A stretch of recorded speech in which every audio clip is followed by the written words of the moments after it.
My name is Claire Ellison, 33 years old.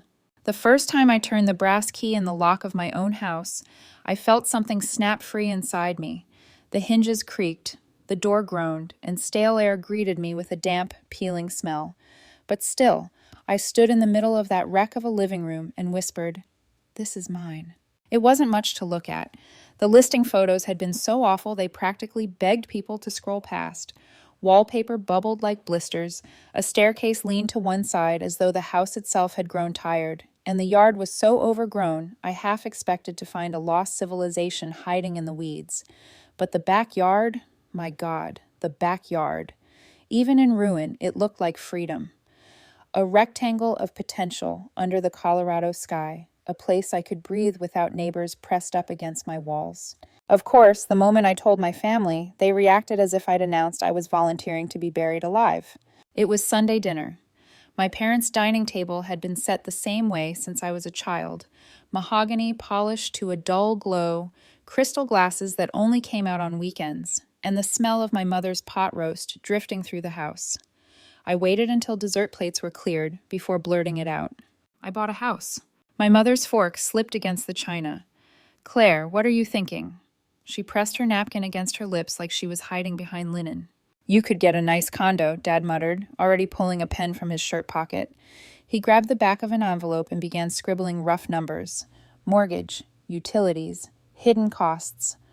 Always the accountant, always turning dreams into ledgers. Jake, my younger brother, leaned back in his chair with that infuriating grin he'd perfected as a teenager. "Seriously, Claire? You, of all people, want to play Bob the Builder? Get a condo. You'll thank me later." His wife, Sarah, rolled her eyes so hard I thought they might never return. She didn't bother speaking. Her disdain was loud enough. She had that influencer poise, always calculating angles, making sure the light caught her cheekbones just so. When she looked at me, it wasn't just doubt, it was dismissal. I felt my pulse in my throat. "I know what I'm doing. I work with renovation crews every day. I can handle this." No one clapped. No one toasted. Mom sighed. Dad shook his head. Jake chuckled. Sarah scrolled on her phone. And just like that, my victory tasted like ashes. But I signed the papers anyway. The next 6 months devoured me. Every weekend was a construction montage out of some gritty indie film. I scraped wallpaper until my knuckles bled. I spent nights crouched on plywood floors, painting under a single dangling bulb while the wind rattled the loose panes. Some days I questioned my sanity, like when rain poured through a roof leak I hadn't known existed, or when an electrician informed me the entire wiring system was a fire hazard waiting to happen. But there were triumphs, too. The first time I plugged in a lamp and the light actually stayed on. The day the landscapers hacked back the jungle and unearthed a flagstone patio I hadn't known was there. The afternoon, I rolled sod across the backyard and lay flat on it like it was a throne. By the end, the bones of the house gleamed. Fresh paint stretched across walls like new skin. Hardwood floors shone with a warm polish. I had a kitchen that smelled of new oak cabinets and countertops cool as riverstone. For the first time in my adult life, I felt anchored. So I planned a housewarming party. I wanted my family to see what I'd built, to recognize that their cynical eldest daughter could create something worth admiring. I told them one Sunday after dinner. "Next Saturday, 6 o'clock. I'd love for you all to come." Sarah snorted. Actually, snorted. "Why would I want to see that pigsty?" she said, her laughter sharp as broken glass. Heat rushed into my face. I forced a smile. "Well, when you have your own house, you can decorate however you want. Until then, the pigsty's mine." Sarah flushed crimson. The rest of dinner limped along, everyone pretending nothing had happened, though tension coiled like barbed wire under the table. Saturday arrived. My coworkers, neighbors, and friends streamed in right on time. They wandered from room to room, exclaiming over the lighting fixtures, the paint choices, the reclaimed wood shelves I'd installed myself. Their voices swelled with admiration, and for once I let myself bask in it. But my family was nowhere to be seen. An hour ticked by, then another half. My chest ached with the familiar weight of disappointment, until finally headlights swept across the driveway. They entered like reluctant guests at a stranger's wedding, shoulders stiff, eyes braced for disaster. But the moment Mom stepped inside, her expression cracked. "Oh my goodness, Claire," she whispered, hand covering her mouth. "This is gorgeous." Dad nodded slowly, as though he couldn't quite allow himself to be impressed too quickly. You've done good work here. I should have felt vindicated. Instead, I scanned the hallway, looking for Sarah. There she was, prowling like a critic at a gallery opening. Her fingers trailed across the banister, checking for dust. She squinted at paint lines, peeked behind a curtain, and finally disappeared upstairs. 10 minutes later, she returned, a smirk curling her lips. The color in your master bedroom is hideous. I'd repaint immediately. She said it loudly, ensuring every guest nearby heard. My jaw tightened. When you have your own house, Sarah, you can paint the walls any color you want, even pink. The room stilled. Everyone knew Sarah's obsession with pink was legendary. Her wardrobe, her phone case, even her car, a bubblegum convertible she flaunted on Instagram. The shot hit its mark. Her face ignited scarlet, brighter than any shade she worshipped. Come on, Jake, we're leaving, she snapped, storming toward the door. Jake cast me a helpless look before trailing after her. My parents followed, shaking their heads, disappointment etched into their features. The party carried on without them, laughter and music filling the spaces they'd vacated. But inside me, a fissure widened. Because as Sarah's heels clicked down my porch steps, I noticed something. The way her eyes had lingered just a moment too long on the bowl by the entry table. The bowl where I kept spare keys. I brushed it off at the time, told myself I was being paranoid. But even then, even in that small, victorious moment, a chill crawled down my spine. Sarah hadn't just been looking for flaws. She'd been looking for openings. And she wasn't finished. The morning after the housewarming, I woke expecting to feel triumphant. Instead, I stood in my kitchen with a half-empty mug of coffee, staring at the scuff marks from where my family's shoes had dragged on the floor. The laughter from my friends still echoed faintly in my ears, but it was muted now, drowned out by Sarah's mocking voice. For a week, silence hung like a curtain between me and the people I was supposed to call family. Then my phone buzzed. It was my mother. Her tone was softer than usual, almost tentative. Claire, could I come by? Just me, no one else. Against my better judgment, I said yes. That Saturday afternoon, she stepped into my home like she was entering sacred ground. Her eyes darted from the crown molding to the kitchen backsplash. She touched the edge of the counter with the tips of her fingers, as though afraid it might vanish if she pressed too hard. You've made this beautiful, she whispered. For a moment, I saw the mother I remembered from childhood, the one who smoothed my hair before piano recitals, who brought ginger ale when I was sick. We brewed coffee together, and as we sat in my kitchen, the sunlight painted her face in golden stripes through the blinds. I owe you an apology, she said at last. Your father and I doubted you. We shouldn't have. You proved us wrong. Her words pierced deeper than she knew.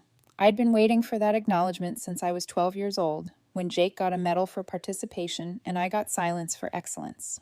When she rose to leave, I hesitated, then reached for the small silver key I'd carried on my ring for weeks. Here, I said, pressing it into her palm. If I ever go out of town, maybe you could water the plants. Just check on things. Her hand closed around it, warm and trembling. Of course. That simple act, handing over the key, felt like trust reborn. Yet, as her car pulled away, an unease lingered, faint but insistent, like a note slightly off-key in a familiar song. Weeks passed. Mom stopped by occasionally with groceries or to help me cook dinner. Sometimes she came just to sit with me, sipping tea in the living room while I worked on design sketches. Jake, on the other hand, grew distant. His texts trickled into silence. Sarah never reached out at all. My father stayed neutral, floating in the background, like an accountant balancing books that never added up.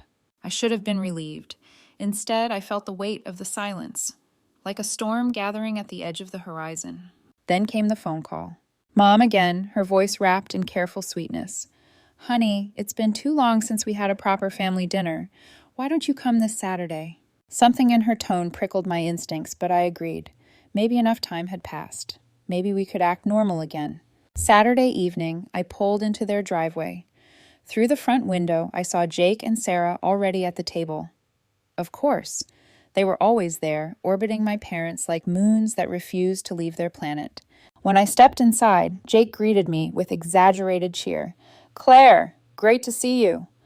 His grin was too wide, the kind he wore when he wanted something. Sarah barely looked up from her plate. Dinner began in cautious politeness. Talk about weather, work, safe topics that skated the surface. Mom served her famous pot roast, and for a moment it felt almost normal. Almost. Then the shift came. Mom set her fork down and turned to me with that same gentle tone she'd used on the phone. "Claire, we need to talk to you about something." My stomach tightened. Jake leaned forward, nodding like a child rehearsing a line. "You know our lease is ending soon. With the economy the way it is, and with my hours being cut." He let the words hang in the air, weighted with helplessness. Mom picked it up smoothly. "We thought maybe, just temporarily, they could stay with you, just until things settle." The room froze around me. My pulse pounded in my ears. "I don't want anyone else living in my house," I said, my voice steady. Dad frowned. "Claire, this isn't just anyone. This is your brother and his wife." "I understand," I said, "but the answer is still no." Sarah finally looked up, her lips curling. "I knew you'd be greedy, arrogant." I stared at her, heat crawling up my neck. "Funny. At my housewarming, you called it a pigsty. Now you're eager to move in?" Her eyes flashed, but she masked it with a shrug. "If it's free, I can deal with it." The audacity stole my breath. "Maybe," I said carefully, "if money's tight, you could get a job instead of pretending to be a blogger all day." Sarah's face ignited, and she shoved back from the table. "How dare you!" Her chair scraped against the hardwood, a sound like tearing metal. She stormed out, footsteps pounding up the stairs, to my old bedroom. Jake shot me a look of disgust. "You're unbelievable." Then he bolted after her. The silence that followed was worse than the shouting. My parents sat across from me, disappointment etched in their faces as though I'd betrayed them, not the other way around. I finished my meal in small, stiff bites, the roast turning to ash in my mouth. Then I excused myself, my voice flat. As I drove home, the night pressed heavy against the windshield. For the first time, I realized something chilling. It wasn't just that Sarah wanted to live in my house. It wasn't even that Jake needed rescuing. It was the way my parents had spoken, like this was inevitable, like my no had never mattered. And as I replayed the moment my mother's fingers closed over that silver key, the unease inside me sharpened into something darker. Because maybe, just maybe, that dinner wasn't a request. It was a warning. When I woke Tuesday morning, the sky was the color of steel, heavy with rain. A client had canceled last minute, which gave me a free afternoon, rare, unexpected, almost suspiciously timed. By 11:30, I decided to drive home, grab some files, and work there. As I turned into my street, I noticed 2 cars parked out front, my parents' sedan and Jake's scuffed hatchback. For a second, I thought something terrible had happened. Why else would they all be here? But then I noticed the blinds drawn upstairs, shadows moving, voices muffled but urgent. The instant I stepped through the door, my stomach dropped. My hallway was clogged with furniture, my dresser, my nightstands, even the bedside lamps I'd chosen so carefully. The air stank of paint. I took the stairs 2 at a time, heart thudding like a drum. And there they were, my parents, Jake, Sarah, 2 strangers, in paint-splattered overalls. And my bedroom walls, my beautiful, calm gray, were being smothered under thick coats of bubblegum pink. Sarah stood in the middle like a queen surveying her kingdom, hands on hips, a satisfied smile stretching her lips. "Oh, good, you're here," she said, as if I'd been late to my own meeting. "We decided to start renovating before Jake and I move in. Isn't it perfect?" For a moment, I couldn't breathe. My chest burned, as though the walls themselves were collapsing inward. "Stop!" My voice cracked like a whip. The workers froze mid-roll, exchanging nervous glances. Sarah tilted her head, mock innocence dripping from every word. "What's the matter? It needed color." I turned to my mother. "How did you even get in here?" She held up the key I had given her. Her face twitched with a smile that didn't reach her eyes. "Honey, we're family. We knew you'd want them comfortable." Dad added, "You always come around, Claire. You do the right thing." The right thing? My hands shook. The right thing was to barge into my house and repaint my bedroom? The one I spent weeks perfecting? Jake stepped forward, palms raised. "Claire, listen, we didn't mean—" "No, you meant exactly this." My voice climbed. "Get out, all of you, now." The workers, bless them, didn't need telling twice. They dropped their brushes, muttered apologies, and practically bolted down the stairs. Sarah, though, wasn't finished. "You're overreacting. We're family. Families share." "No, families respect each other. You," I jabbed a finger toward her, "don't even know what that means." Her smirk faltered, but only for a second. This room will be mine anyway. Might as well get a head start. That was the last straw. Get out of my house, or I swear I'll drag you out myself. The silence was absolute. Then, one by one, they filed out. My parents first, shaking their heads in disapproval. Jake followed, shame clinging to his shoulders. Sarah lingered in the doorway, her eyes gleaming with defiance, before she finally stomped away. I sank onto the stripped mattress, staring at the crime scene they'd left behind. Half the walls were still my serene gray, the other half screamed in shrill pink. My sanctuary had been defiled. Rage fueled me into action. I called Mike, a contractor friend who lived nearby. Change every lock, tonight. It's an emergency. He arrived within the hour, tools in hand, expression grim when I explained. While he worked, I drove to the hardware store, bought gallons of paint, rollers, tarps. By 9, I was alone in that desecrated room, the smell of primer burning my nose. Each stroke of gray swallowed the pink. My muscles ached, sweat ran down my back, but I didn't stop. At midnight, I was still rolling. At 1, I was detailing the edges with a brush, teeth gritted. By 2, every wall gleamed the right color again. But I couldn't bring myself to sleep in that room. Not yet. The ghost of their intrusion lingered in the air, sour and heavy. I collapsed in the guest room, staring at the ceiling until dawn bled through the blinds. The next morning, while dragging my dresser back into place, I found something wedged between the boards of the floor. A folded piece of paper, faint smears of paint across the corner. I opened it. It was a mood board. Cutouts of pastel cribs, plush rugs, influencer-style decor, all curated into a nursery inspiration collage. At the bottom, scribbled in Sarah's handwriting, content calendar, move-in reveal, nursery tour, sponsored brand collab. My blood ran cold. This hadn't been desperation. This had been strategy. She wasn't just angling for a free place to live. She was setting up her empire, using my house as her stage. By noon, the locks were all replaced. Every door, every window, even the garage. The workers had cleared out, the walls restored, the furniture returned. From the outside, my home looked the same as it had before. But something had shifted inside me. This wasn't just about Sarah anymore. It wasn't even about Jake. My parents had stood there, complicit, believing they had the right to decide what happened inside walls I alone had paid for. And I realized, with a clarity that hurt like glass in my chest, I could no longer trust them. Not any of them. The house smelled of paint and betrayal. For days, I walked past the master bedroom with a knot in my stomach, as if Sarah's laughter still clung to the walls I'd repainted. I told myself the locks would be enough, but doubt itched beneath my skin. One spare key had been enough to invite chaos. What if there were copies? So I called a security company. 2 men in navy polos arrived with boxes of equipment. Cameras, motion sensors, an alarm system that chimed with every door and window. They paced the perimeter with me, measuring, marking, drilling. When they were done, my phone buzzed with an app that gave me control over every square foot of my property. For the first time in weeks, I felt like I could exhale. That relief lasted 2 days. It was late morning at the office, and I was sketching a floor plan when my phone vibrated violently. Motion detected. Front door. My chest tightened. I tapped the notification, and the live feed blinked to life. There was Jake standing on my porch, fumbling with a key. My key. I watched, frozen, as he jammed it into the lock. He twisted, jiggled, cursed under his breath. The lock didn't budge. His jaw tightened. He looked around, eyes darting to the street like a thief checking for witnesses. Then he left the frame. A moment later, he returned with a crowbar. My breath caught. He wedged it into the doorframe, muscles straining as he tried to pry it open. The alarm shrieked, flashing red lights across the porch. Jake's face twisted in panic. He dropped the crowbar, stumbled back, and sprinted to his car. Tires screeched, and he was gone.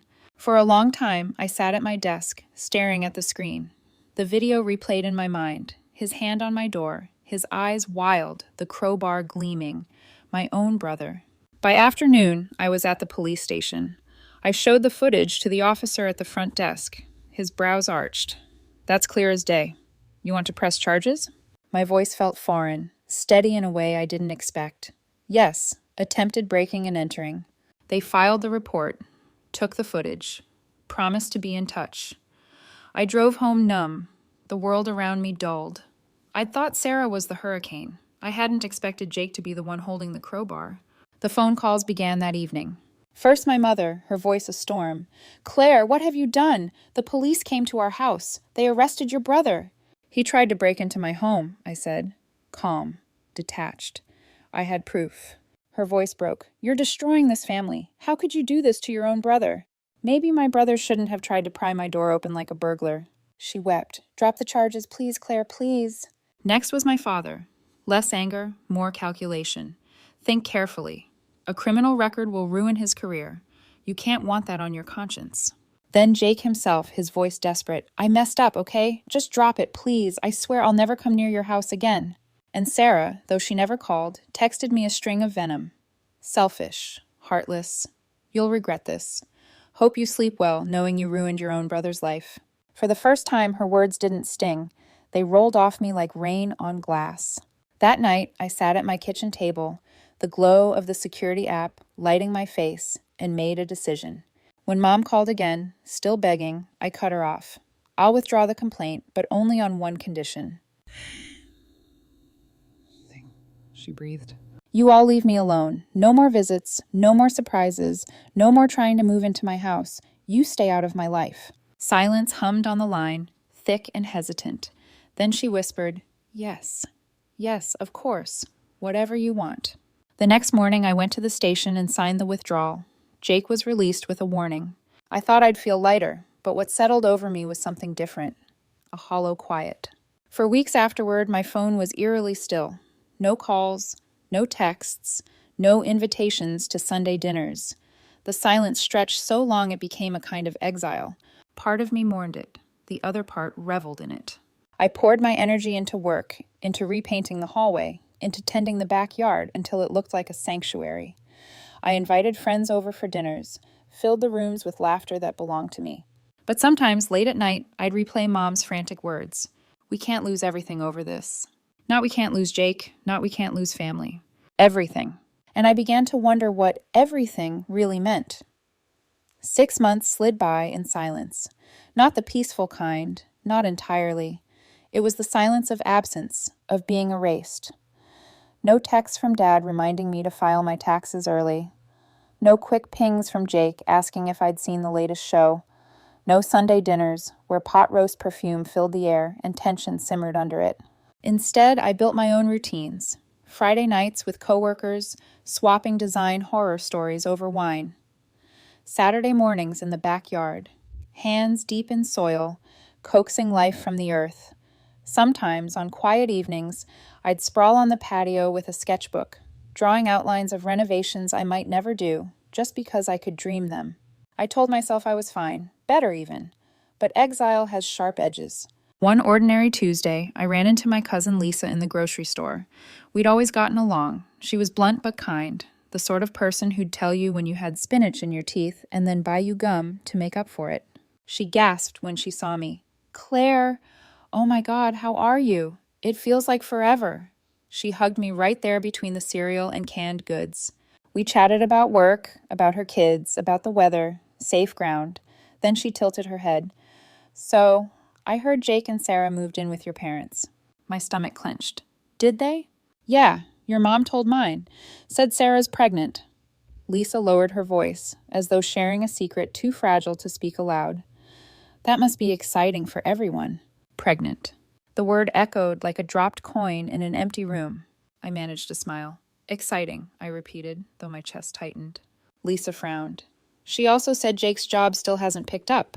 They're struggling, but your parents seem happy to help." I nodded, making non-committal noises, refusing to let the story spill right there in the aisle. We parted with promises to get coffee soon, promises we both knew would linger unfulfilled. But as I drove home, the words gnawed at me. Pregnant, struggling, living under my parents' roof. For the first time since I'd changed the locks, guilt crept in.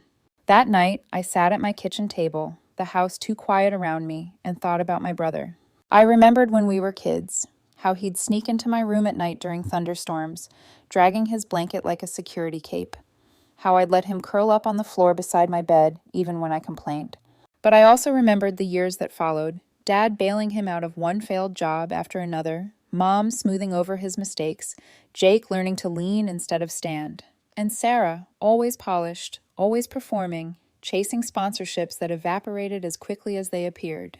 Now there was a baby coming, and my parents were carrying not just their weight, but his too, again.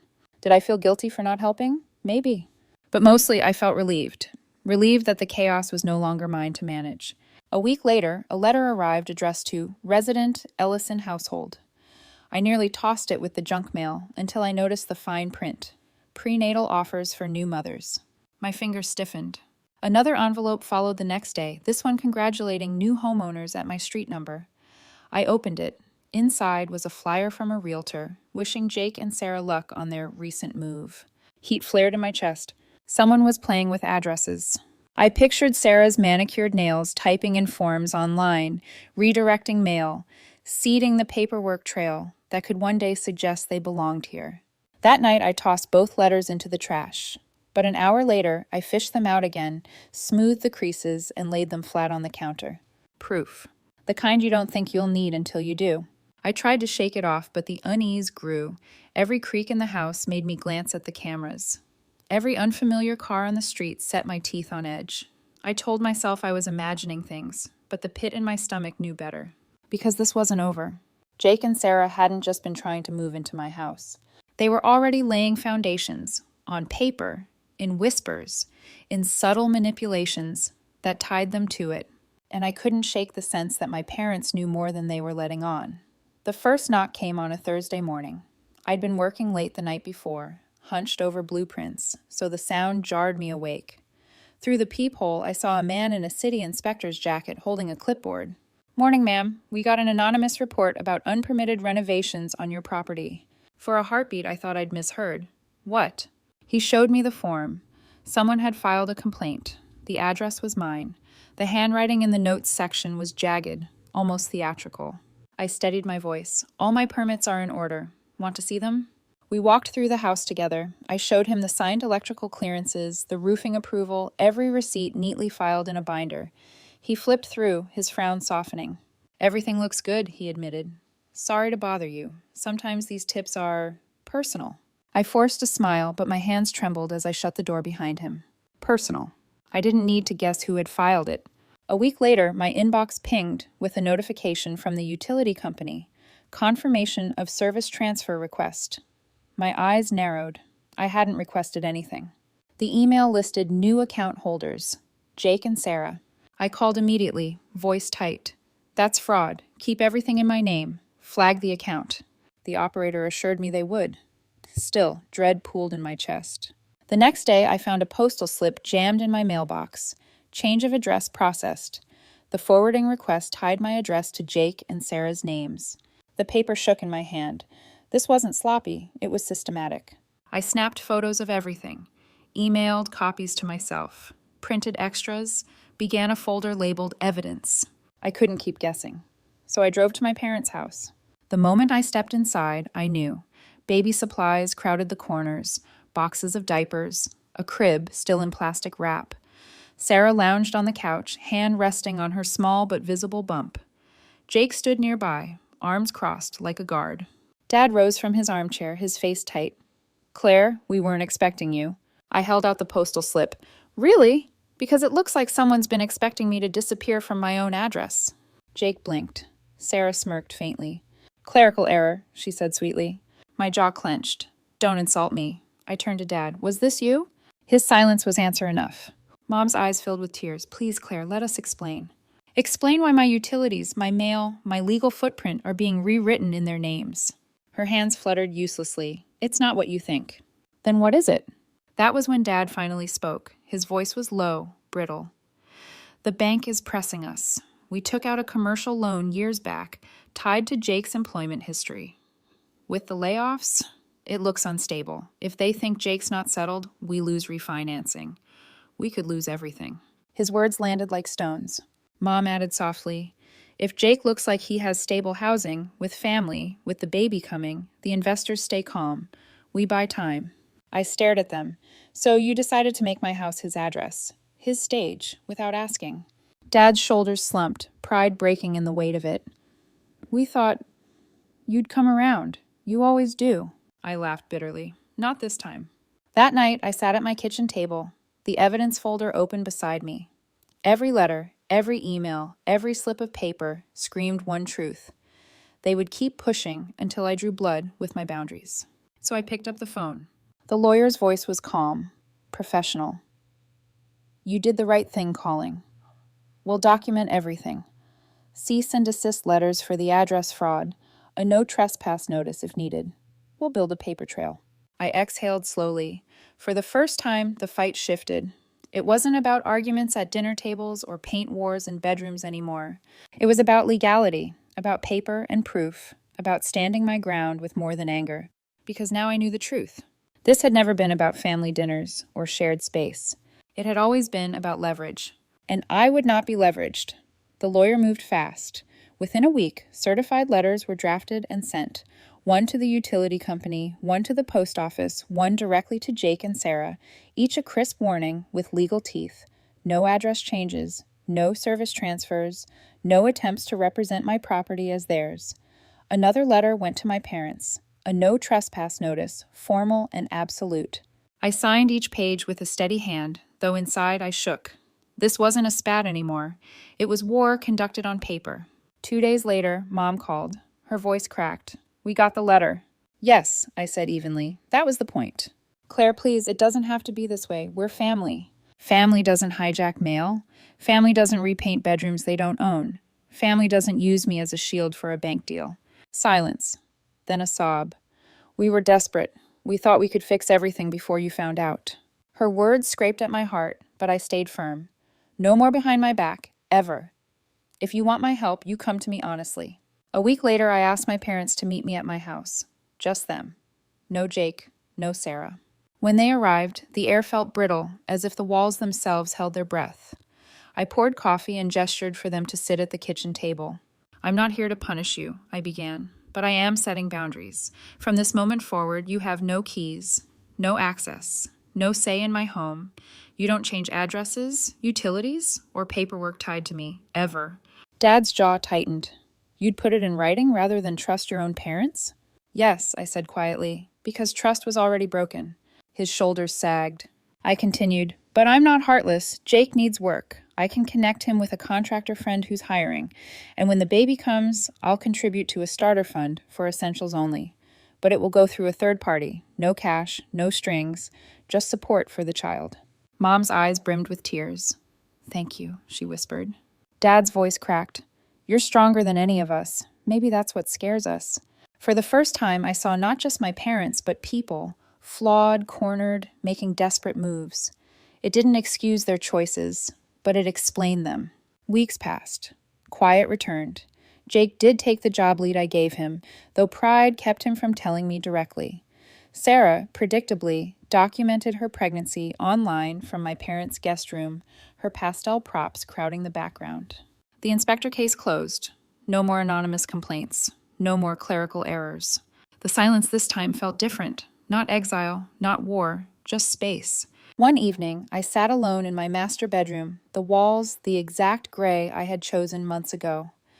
I traced my fingers across the paint, remembering the night I'd fought until dawn to reclaim it. This room was mine. This house was mine. But more than that, this boundary was mine. I had drawn a line, and for once, no one had crossed it. I don't pretend it ended like a fairy tale. My parents and I still speak, though carefully, like people navigating a fragile bridge. I call on birthdays. They send photos when the baby arrives. I visit once, supervised, keeping my distance while holding that tiny, fragile life in my arms.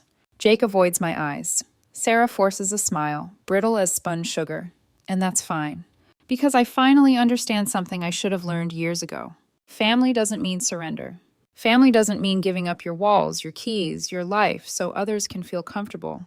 Sometimes choosing yourself looks selfish from the outside, but sometimes it's the only way to survive. And in the quiet of my gray-painted room, I know I would make the same choice again. Every time.